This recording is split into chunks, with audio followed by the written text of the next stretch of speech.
अस्सलाम वालेकुम दोस्तों।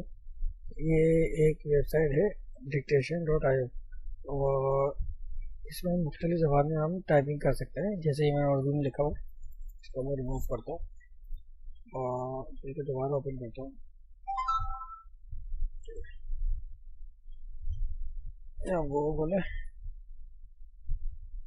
गूगल पर जाए dictation.io लिखे,